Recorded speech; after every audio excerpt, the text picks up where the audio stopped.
Hi, Internet. This is later the same day from episode 1. This is me riding the momentum of having gotten over the hump of recording something and recording something else. So, glasses are now contacts. The same mug is now filled with tea instead of coffee. The t shirt is different. Other than that, same day. Same. I don't want to say same stuff. It was nice to do an introduction, but I would like to get a little bit more into the topic of what we're doing here. And I think the fastest way to put that is to say that we are here to explore, not just discuss, enlightenment and presence.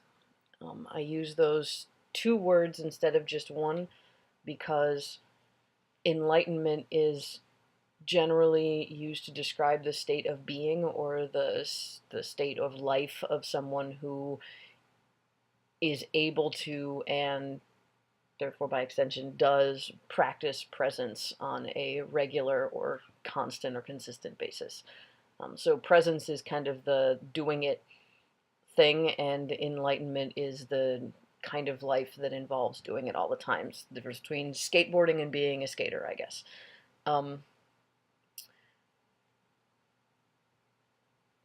Organize my thoughts here. Like I said, I'm not doing this with any notes. But enlightenment is easy to define, I guess is an interesting way to start doing it, but it is the best kept non-secret in human history. There have been many people, many of them well-known or famous, or the famousest of all, who have done their level best to put into words, in flowery ways, in meaningful ways, in blunt ways, in the simplest possible ways, what is enlightenment. And they've, by and large, done a good enough job that no one who has done any amount of research for any serious period of time, including myself, could have an excuse for not knowing what enlightenment is. It is the switch to a different method of being conscious, a different way of interacting with the world using your human brain. And the difference is the difference largely between two-dimensionality and three-dimensionality. It is a fundamental difference in the direction that things are approached from. It is the difference between going up and down versus going in and out. The shift between normal thinking and present thinking, which most people who have meditated for any length of time have experienced at least for a few seconds here and there. It's really hard to hold on to, but if you meditate for a little while at all properly, then you'll experience it at least for a little while, is very profound and fundamental and not something that you can just talk about or do. I shouldn't say that. Of course you can do it, but it's not at all like saying, I'm going to be more positive now, or I'm going to, I'm going to start thinking differently. It's not thinking differently, because thinking differently implies being within the framework of thinking. I am thinking, I am my mind doing its usual thing, and now I'm going to do a different thing with it. It's like that's like saying I'm going to start driving differently. I'm going to start driving more defensively. We're still assuming that I'm getting in a car, turning the key, and driving. This is like saying I'm going to start flying instead of driving. There is a fundamental, I don't want to say disconnect, but there is a fundamental pulling away from the very fundamental basics of how most, if not all of us at this point, learned to use our minds or be used by them, as the case may be, in the course of just growing up and being human. So when we talk about, and becoming enlightened is not a good phrase. It's one that gets thrown around a lot, but I'm going to try and avoid it. It's easy, but it's not good. When we talk about developing presence, and working on changing our typical mindset from the typical one to one that is focused this different way, that is three-dimensional instead of two-dimensional, that is flying instead of driving, um, we are inherently talking about something that is not really possible to talk about very easily. And that is specifically because talking is something that is done while in the car going down the road. Um, and so if you're trying to describe flying, but describing is a verb that designates something you do in a car, it's really hard to do. And this is why you have parables and koans and things that don't seem to make a lot of sense, because you're not just speaking a different language, you're trying to use speaking to do something that speaking can't do. It would be like if I told you, I want to know what singing is, I need to understand what singing is, but you have to show me what singing is in speaking. You can't sing to do it. And you'd be trying and trying and trying to describe what singing is, and you'd never really be able to get it across to me because you're not allowed to sing. And so that's actually a really apt way of putting what the problem is when you try to talk to people about what is this different thing we can do with consciousness. But that's a little bit of a description of what I'm looking for, and I want to back up a little bit and get a better handle on why I'm looking for it. I suppose to some degree everybody's looking for it, but as many masters will tell you, most of us don't know that we're looking for it. We know that we're looking for something. We know that the process and experience of daily living involves a lot of unnecessary pain. Most of us are not trying to escape necessary pain. I think we all understand by the time we hit anything like adulthood that life involves loss and suffering, and it just is going to. You're going to stub your toe, your cat's going to die, somebody's going to get cancer. These things suck and they're horrible, but they're part of living. And everyone I've ever seen, for the most part, deal with them has done so with at least a measure of grace. And I've never talked to anyone, sane at least, who thought that, they were going to do something that would make it so that life would never ever suck. Life is going to suck sometimes. But if you watch your own mind long enough, you realize that a lot of what sucks is created by you. A lot of the suck is internal. A lot of the bumps we experience going down the road are not because the road is bumpy. It's because there's something wrong with the car, or the way that we're driving it. There's something going on in the process there that is incredibly inefficient, that is just not working, and I've caused myself an unbelievable amount of pain. And not just in terms of sitting around, torturing myself, though good Lord knows if I've done a lot of that, but also just in terms of life, in terms of what happened, in terms of the decisions that I made, and the people that I wound up with, and the things that went on.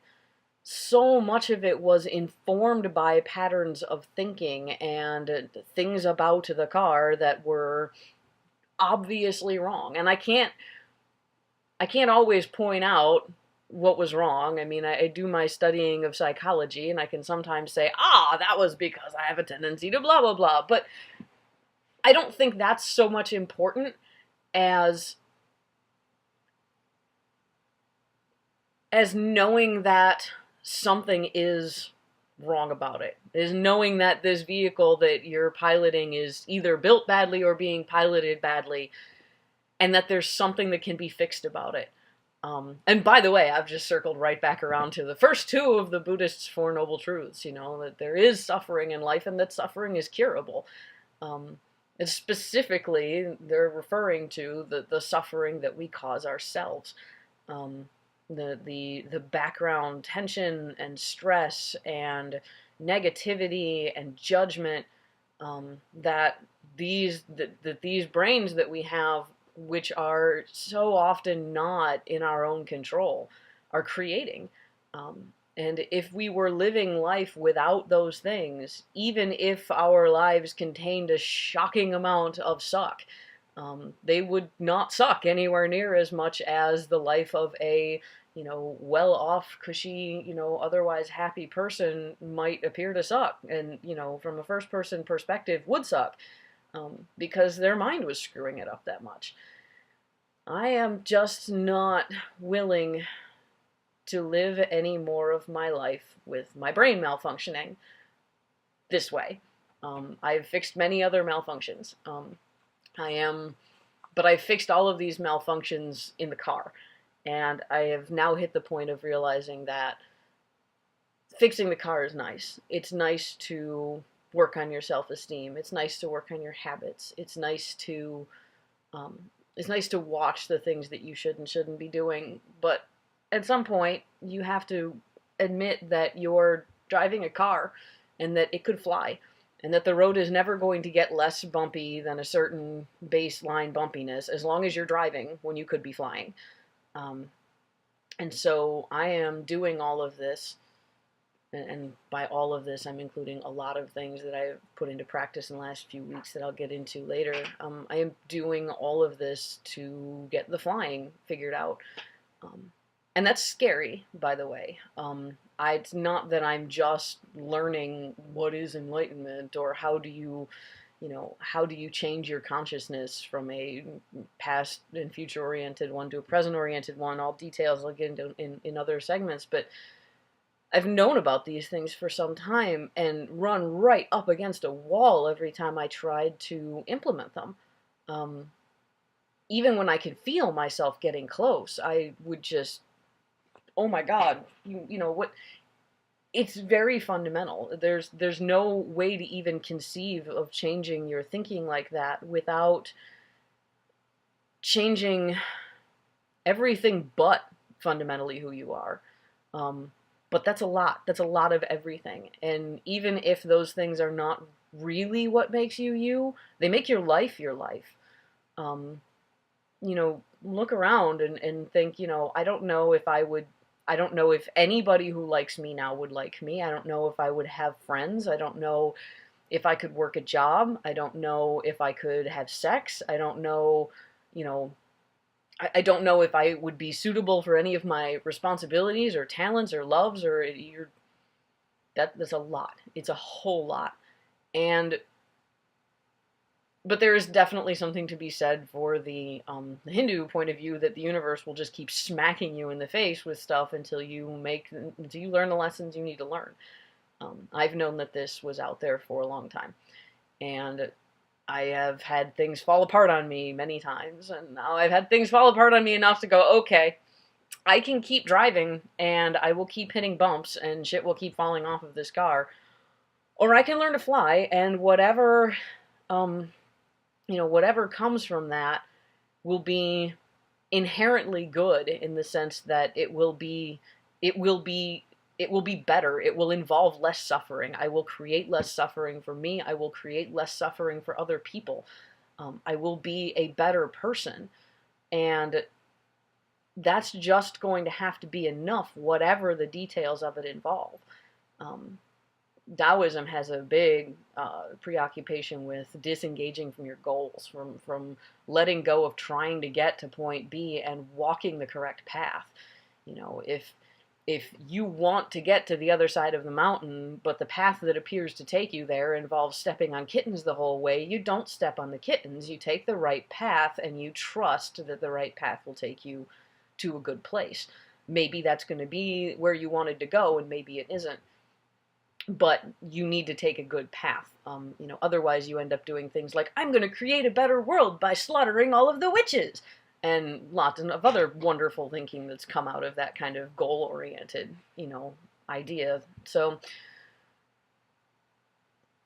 I'm in a place where I've been before, and many people would say is a place of making goals. Okay, shit fell apart a year ago, and you've kind of gotten things a little bit stabilized now, and what are your goals? Where are you going? And it's not that I don't have dreams, not that I don't have things that I would like to do and things in life that I would like to experience, but when it comes to goals, I think that I no longer have any excuse for pursuing anything else. because I know about this. I know that there is this fundamental change and that it is possible and that I understand, you know, many of the details already of how to bring it about. I'm just afraid to do them. Um, so here I am having conversations with my computer, um, kind of in order to solidify for myself that I am going to do it. And you know, and I've been doing it. I've been you know, doing some of the things that I know help, and they have definitely been having an effect. Um, I'll get into all of that another time, but regardless, so yeah, that's kind of the, you know, part 1B, presence and enlightenment. What are they, and why is this something that has to happen for me specifically and now? And I hope that answers some things. And I also hope that I get the guts to post these eventually. Thanks.